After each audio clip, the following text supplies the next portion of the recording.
खऱ्या अर्थानं तुम्हाला सांगेन की ज्या दृष्टीने या ठिकाणी आज राजकोट किल्ल्याकडील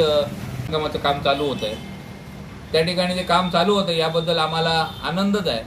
परंतु जे काम निकृष्ट झालं होतं, ज्या कामाची चौकशी चालू होती, निवडणूक झाल्या जयदीप आपटेसारख्या त्या ठिकाणी असलेल्या आरोपीला लगेच तिसऱ्या दिवशी जामीन देण्यात आला आणि या राजकोट किल्ल्याच्या झालेल्या नुकसानाची जबाबदारी ही कोणावर तुम्ही ठेवणार आहात?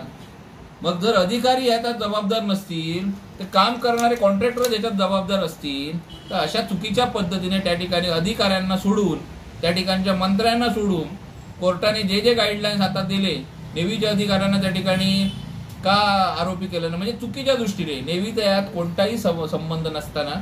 त्या ठिकाणी ज्या अधिकाऱ्यांनी त्या ठिकाणी त्यांच्या ज्या देखरेखीखाली हे काम झालं त्या अधिकाऱ्यांना सोडण्याचं काम या ठिकाणी शासन करत आहे. आणि मी सांगितल्याप्रमाणे, मी पहिलेही सांगितलं होतं की निवडणुकीत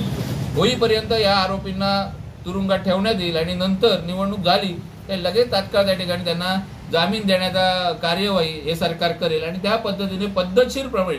लोकांच्या डोळ्यात धूळफेक करून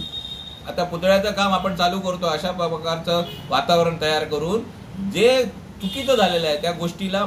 माफी देण्याचं काम, त्या गोष्टीला बाजूला करून अपराधांना माफी देण्याचं काम हे सरकार करत आहे. आणि खऱ्या अर्थाने शिवाजी महाराजांचा अपमान झाला ही काळ्या दगडावरची रेष ही या ठिकाणी कोणी पुसू शकत नाही. हा डाग हा या सत्ताधाऱ्यांवर, या लोकप्रतिनिधींवर आयुष्यभर राहील असं मी या ठिकाणी सांगतो.